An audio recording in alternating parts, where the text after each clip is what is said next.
Bonjour, Chu Ganabila, comme on dit à Okinawa, et sur cette chaîne, Shiryu Akunichi Juku. On va aujourd'hui se demander s'il est possible d'être théoricien et pratiquant, et même plus précisément historien et pratiquant, le tout sur le karaté bien entendu. Avant ça, n'oubliez pas, mettez le pouce en l'air si cette vidéo vous a plu. Partagez cette vidéo pour que vos amis la connaissent. Et puis bien sûr, abonnez-vous, c'est ça le plus important. Abonnez-vous à cette chaîne, c'est important pour le référencement. Allez, c'est parti, théorie et pratique, histoire et pratique concernant le karaté. On le sait, on a tendance souvent à dissocier la théorie et la pratique. Comme s'il faut d'abord maîtriser la théorie pour ensuite pratiquer. Ou bien on nous dit que la pratique sans théorie ne vaut rien. Alors, il y a aussi des gens qui disent qu'en théorie, justement, il n'y a pas de différence entre la théorie et la pratique. Ça revient un peu concernant les arts martiaux chinois, par exemple, quand on fait la distinction entre l'interne et l'externe. En fait, non, l'un ne va pas sans l'autre. Ou dans les arts martiaux japonais, quand on distingue jutsu et do. Ben non, en fait, il y a du do dans le jutsu, il y a du jutsu dans le do. C'est toujours pareil. Donc là, théorie et pratique, théoricien et pratiquant, et de façon plus précise, bien sûr, ça concerne aussi l'histoire et l'aspect culturel du karaté et la pratique du karaté en elle-même. Le pratiquant, c'est quelqu'un qui pratique, c'est-à-dire c'est quelqu'un qui enseigne, c'est quelqu'un qui démontre, c'est quelqu'un qui explique, bref, c'est quelqu'un qui est dans le concret. Le théoricien, c'est quelqu'un qui traite, c'est quelqu'un qui développe, c'est quelqu'un qui apporte des éléments historiques, culturels. En général, ces deux catégories, ces deux spécialités, on pourrait dire, ne sont pas cloisonnées, puisque je viens de vous le dire. On ne peut pas être à la fois simplement théoricien, simplement un pratiquant. Non, c'est pas possible. Les deux vont de pair, c'est comme les deux roues d'une carriole. C'est exactement ce qu'on dit de toute façon pour les arts martiaux Okinawa. Karaté et Kobudo, les armes, c'est les deux roues d'une carriole, l'un ne va pas sans l'autre. Normalement, un pratiquant est quelqu'un qui peut écrire sur l'histoire, sur l'aspect culturel du karaté, et quelqu'un justement qui écrit sur l'histoire, sur la culture liée au karaté, et quelqu'un qui pratique. Ça, c'est en théorie et c'est dans un monde idéal, c'est-à-dire dans le milieu okinawano-japonais, on pourrait dire. Mais en Occident, depuis en effet qu'on va dire que le karaté est présent sous nos latitudes, donc on va dire à partir de 1950, les choses ne sont pas aussi vraies. Bien sûr, c'est parce qu'il y a véritablement une barrière, c'est-à-dire la langue d'un côté, et puis la distance qui sépare ce monde, on va dire, européen, français, et le Japon, là où se trouve le karaté. Ce n'était pas forcément évident d'y aller pendant de nombreuses décennies, je vous rappelle, et encore maintenant, ça engage des frais, ça demande quand même de l'organisation. On ne peut pas se dire, tiens, on va aller à Tokyo ou à Nara, comme si que depuis Paris, on se dit, tiens, je prends le TGV pour aller à Lyon ou à Marseille. C'est évident.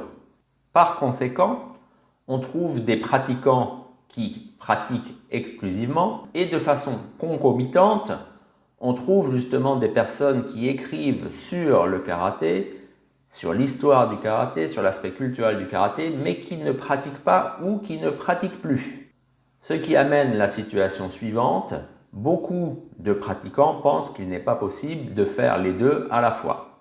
Pourtant, quand on a un certain niveau en karaté, on devrait pouvoir écrire sur son histoire, on devrait pouvoir écrire sur sa culture. C'est normalement ce que je vous ai dit au début de cette vidéo, c'est comme ça, on ne distingue pas théorie et pratique.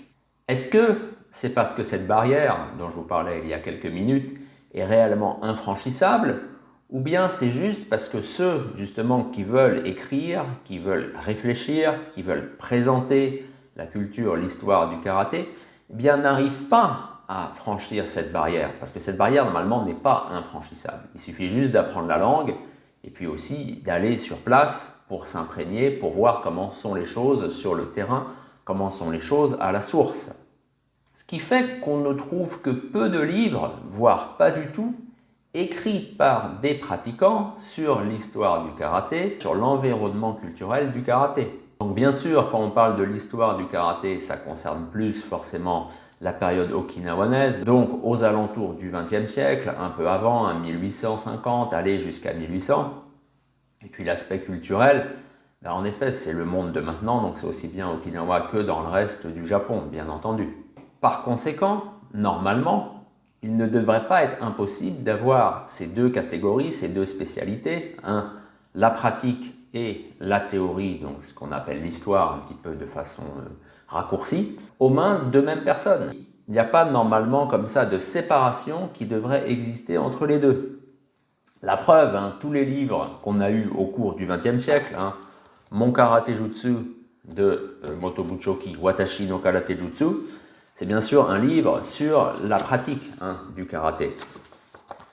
Mais à la fin, on a quand même des parties qui s'intitulent « Les maîtres d'arts martiaux des Ryukyu et leur talent extraordinaire ».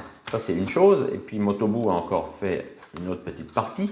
Anecdote sur les maîtres de l'époque moderne. Mabuni Kenwa, en 1934, avec son livre Goshin Jutsu Karate Kempo.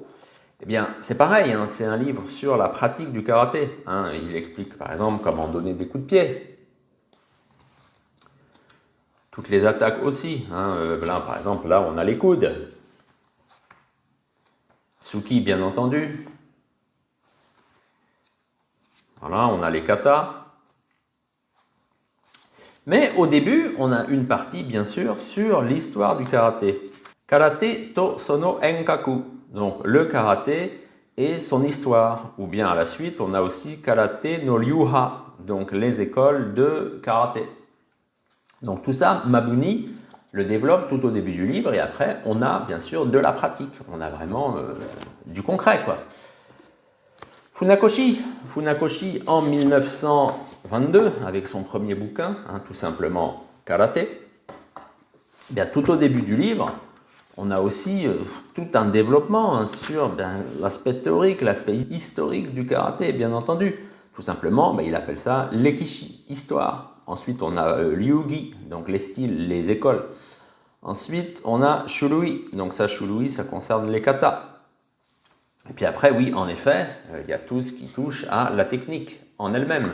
Donc là, vous voyez, on a les différentes attaques de poing.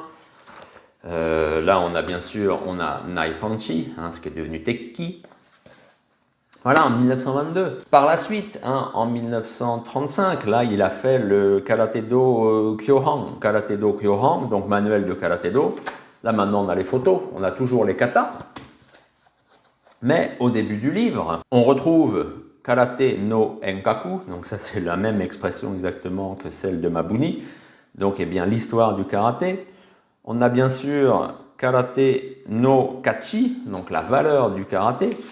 Bien sûr, la différence entre karaté avec le caractère de la Chine des Tang et karaté avec le caractère du vide.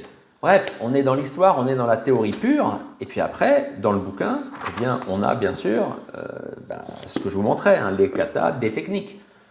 Donc, c'était pas séparé. Pourquoi ? Parce que bien entendu, les Funakoshi, les Motobu, les Mabuni, ils étaient sur place, ils étaient dans la source même, on peut même dire qu'ils étaient presque la source.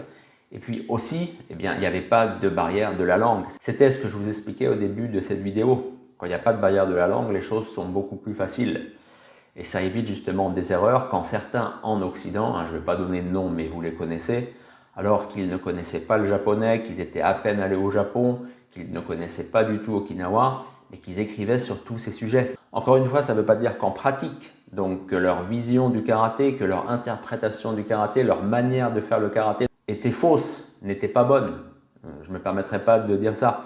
Par contre, non, concernant l'écrit, concernant le livre, concernant le développement des idées, concernant la vision qu'ils avaient d'Okinawa, de l'histoire du Japon, puisque bien sûr souvent il liait tout ça, non, ça n'allait pas, puisqu'en fait ils n'avaient pas accès déjà aux sources en japonais pour pouvoir proposer un travail correct, et on pourrait même dire un travail de qualité.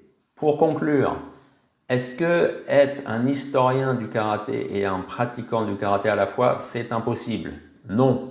Est-ce qu'en Occident, c'est dur d'être les deux? Oui, à moins de maîtriser la langue, à moins d'être allé sur place. Voilà, tout simplement. Allez, je parle déjà depuis trop longtemps. Merci de m'avoir suivi jusque-là. N'oubliez pas, si justement vous voulez vous-même parcourir tous ces bouquins, il faut connaître le japonais et pour ça, il faut l'apprendre. Ça tombe bien, je peux vous proposer des cours de japonais. On en parle, vous pouvez déjà mettre un commentaire là dans la section sous cette vidéo. Et puis ensuite, on se parle comme ça via différents moyens, je ne sais pas, sur WhatsApp ou que sais-je encore. Allez, à bientôt!